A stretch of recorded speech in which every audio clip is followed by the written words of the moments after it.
اور دیکھو ہرگز نئے پیدا ہونے والے معاملات کی پیروی نہ کرنا، یہ بدعت ہے۔ میں پچھلی مرتبہ بیان کر چکا ہوں، بدعت اور محدثہ، بدعہ محدثہ یہ ہم معنی الفاظ ہیں۔ وَإِيَّاكُمْ وَالْمُحْدَثَاتِ الْأُمُورِ فَإِنَّ كُلَّ مُحْدَثَةٍ بِدْعَةٌ وَكُلَّ بِدْعَةٍ ضَلَالَةٌ، اس لیے کہ ہر نئی پیدا شدہ چیز بدعت ہے اور ہر بدعت گمراہی ہے۔ میں نے اس اعتبار سے آپ کو یاد ہوگا کہ بدعت کے جو اسباب پیدا ہیں وہ بھی کل پچھلی مرتبہ بیان کیے تھے۔ بدعت کا ایک سبب یہ ہوتا ہے کہ جب دین کا ہمہ گیر تصور سامنے نہیں رہتا۔ دین کے ہمہ گیر تصور میں عبادات بھی ہیں، معاملات بھی ہیں، اور معاملات کی اہمیت زیادہ ہے۔ معاملات کی کوتاہی کو اللہ معاف نہیں کرے گا، عبادات کی کوتاہی کو اللہ معاف کر دے گا۔ وہ تو اللہ کے لیے ہے نا، تو اللہ تعالیٰ تو بہت معاف فرمانے والا ہے۔ یہ انسانوں کا حق اللہ کیسے معاف کرے گا؟ آپ نے کسی کا حق مارا ہے تو اس کا حساب کتاب تو ہو کر رہے گا، یا تو آپ کے کچھ برے اعمال، اس کے کچھ برے اعمال، گناہ آپ کے حساب میں آئیں گے، اور یا آپ کی کچھ نیکیاں ہوں گی تو وہ دے دی جائیں گی اس کو جس کا کہ حق آپ نے مارا۔ وہ گیو اینڈ ٹیک وہاں ہوگا، کریڈٹ ڈسکریڈٹ جو ہے وہ ہوگا، کریڈٹ اور ڈیبٹ وہ ہو کر رہے گا۔ اب تیسری چیز اور ہے، عبادات، معاملات، اور سب سے اوپر اللہ کے دین کو غالب کرنے کی جد و جہد۔ یہ ہم نے حضرت معاذ کی حدیث میں پڑھا ہے، وَضَرْبَتِ السَّلَامُ مِنْ الْجِهَادُ فِي سَبِيلِ اللَّهِ۔ اسلام ایک درخت کے مانند ہم نے دیکھا، وہاں حضور نے مثال دی، اس کی جڑ ہے وہ تو ہے شہادت لا الہ الا اللہ وان محمد رسول اللہ، ایک تنا ہے اقام الصلاۃ و ایتاء الزکوٰۃ و ضربۃ السلام منہ۔ اور آپ کو معلوم ہے کہ اصل جو درخت سے مطلوب ہوتا ہے وہ تو اوپر ہوتا ہے۔ ٹھیک ہے، بعض درختوں کی لکڑیاں بھی کام میں آ جاتی ہیں، جلا کے بھی لیتے ہیں، یا وہ اس سے فرنیچر بن جاتا ہے، لیکن اصل جو ہے پودا لگایا ہے تو پھول کے لیے، پودا لگا، درخت لگایا تو آم کے لیے، وہ کہاں ہوتا ہے؟ وہ تو جڑ میں تو نہیں لگتا، وہ تنے پر نہیں لگتے، وہ تو اوپر۔ تو وہ جو چوٹی ہے وہ جہاد فی سبیل اللہ ہے۔ اب کچھ لوگوں کی زندگی سے یہ جہاد خارج، انہیں تصور ہی نہیں کہ یہ بھی کوئی فرض ہے۔ باطل کے نظام کے تحت آرام سے رہ رہے، پاؤں پھیلا کر سوتے ہیں، اپنا پروفیشن، اپنا کاروبار، اپنا دھندا، انہیں اس سے غرض ہی نہیں کہ ہو کیا رہا ہے ماحول میں، اللہ کے دین کو کیسے اس کی دھجیاں بکھیری جا رہی ہیں، شریعت کو کیسے پامال کیا جا رہا ہے، دین میں کیسی تبدیلیاں کی جا رہی ہیں، انہیں فکر ہے، تو ادھر سکڑ کر آ گئے۔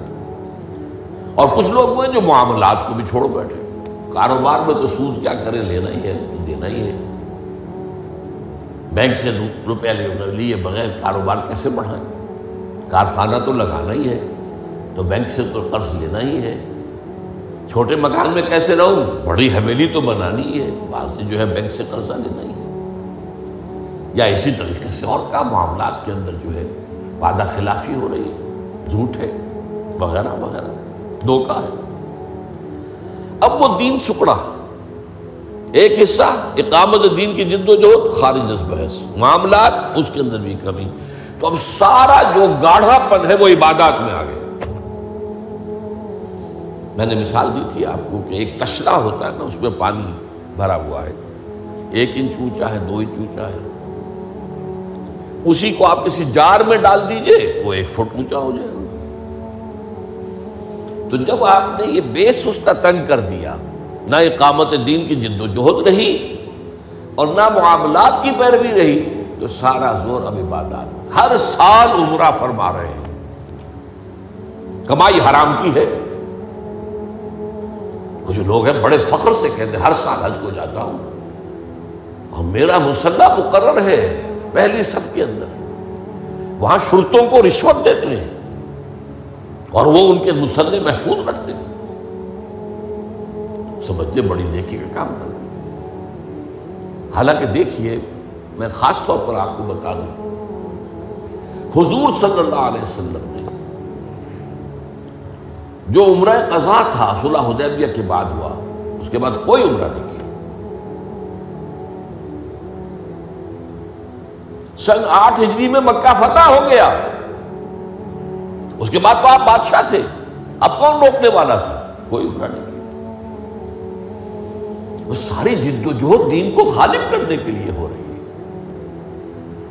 آپ کا سارا وقت اس میں لگا ہوا ہے۔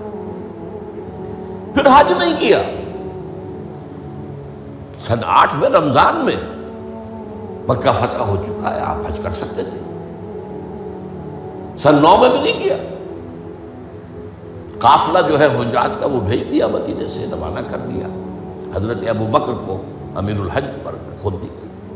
صرف ایک حج ہے، وہ آخری حج جسے ہم حجۃ الوداع کہتے ہیں۔ اس سے سمجھنا چاہیے ریشیو پروپورشن دین میں کیا ہے، واٹ از واٹ، کس چیز کی کیا قدر و قیمت ہے، کون سی چیز کتنے درجے میں مطلوب ہے۔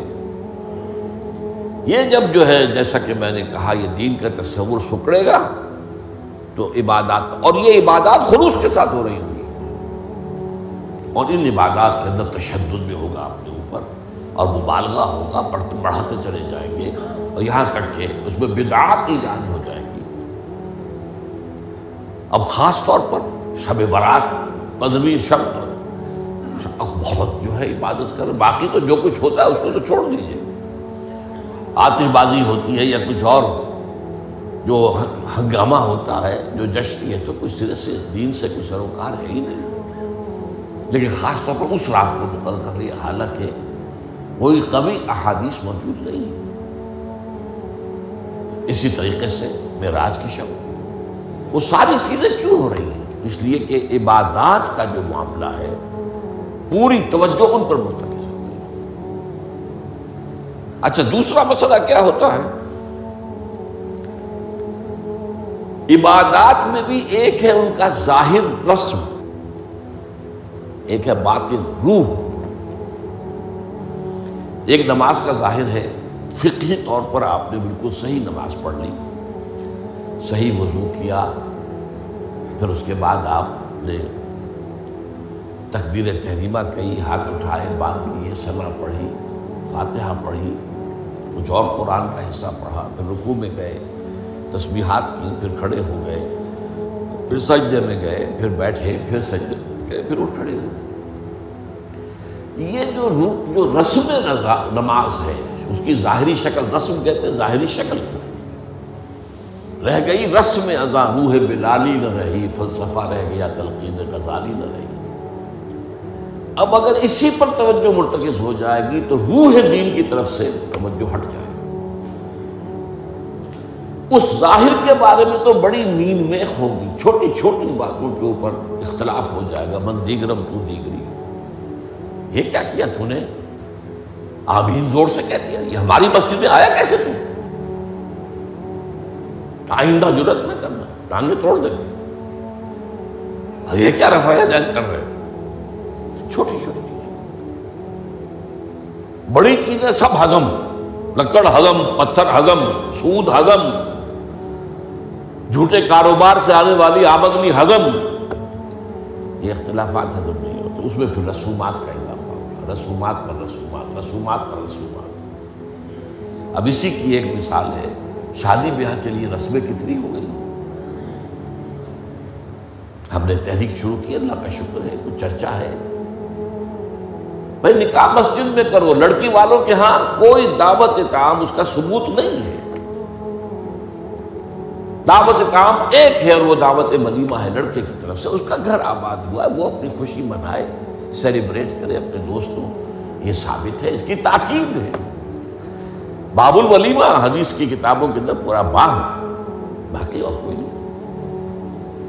اب یہ ہمارے ہاں بارات چڑھ رہی ہے، اور پہلے سرا بن رہا ہے، اور پھر وہاں کچھ پیسے پیش کیے جا رہے ہیں، پھر وہ بارات گئی ہے جتھا بن کر، اور وہ لڑکی والوں کے ہاں جو ہے وہاں نکاح ہوا ہے، اور وہاں پھر وہ جو کھانے کھائے جا رہے ہیں، ان میں جو آپ کو معلوم ہے اسراف ہو رہا ہے، جو کھانا جو ہے برباد ہو رہا ہے جس طریقے سے کھاتے ہیں، یہ ساری چیزیں. اور پھر کتنی دعوتیں ہوتی ہیں. مہندی کی دعوت ہو رہی ہے، مہندی کی رسم ہو رہی ہے.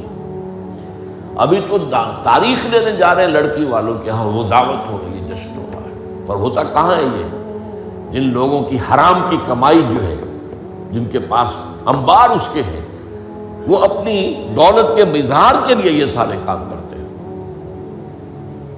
اور اس کا نام تبذیر ہے قرآن مجید کی اصطلاح میں. تبذیر. ان المبذرین کانوا اخوان الشیاطین.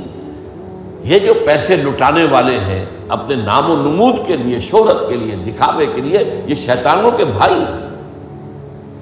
نتیجہ کیا نکلتا ہے؟ آپ کے پاس تو دولت کے انبار تھے، آپ نے کیا، ایک غریب آدمی کی مصیبت ہو گئی. وہ کیا کرے؟ میری بیٹی کیا کہے گی؟ میری شادی پر میرا باپ یہ بھی نہیں کر سکتا. وہ کھاتے پورے کرتے ہیں جس طرح بھی ہو، کچھ بھی، کہیں حرام سے کمائیں، کہیں چوری کریں، کہیں ڈاکہ ڈالیں، کہیں رشوتیں لیں. جس کے ہاں چند بیٹیاں ہو جائیں اس کی نیندیں حرام ہو جاتی ہیں. جبکہ اسلام کا اصول یہ ہے، شادی میں لڑکی والوں کا ایک پیسہ بھی خرچ نہیں ہونا چاہیے. مہر لڑکا دے گا. محفل نکاح میں چھوارے لائے یا کچھ اور لائے، ٹافیاں لائے، کوئی چائے منہ میٹھا کرانے کے لیے لڑکا لائے گا. ولیمہ لڑکا کرے گا. لڑکی والوں کو تو خرچ ہی نہیں، نہ جہیز کا کوئی تصور اسلام میں. لیکن ہمارے یہاں سارا معاملہ الٹا ہے. تو یہ ہے اصل میں جو اسباب ہوتے ہیں. اس میں میں نے ایک چیز آپ کو اور بتائی تھی، جہاں کوئی بدعت آئے گی وہاں سے کوئی سنت غائب ہو جائے گی. حدیث سنانے سے رہ گئی تھی، ما احدث قوم بدعۃ الا رفع مثلها من السنۃ. رواہ احمد رحمہ اللہ.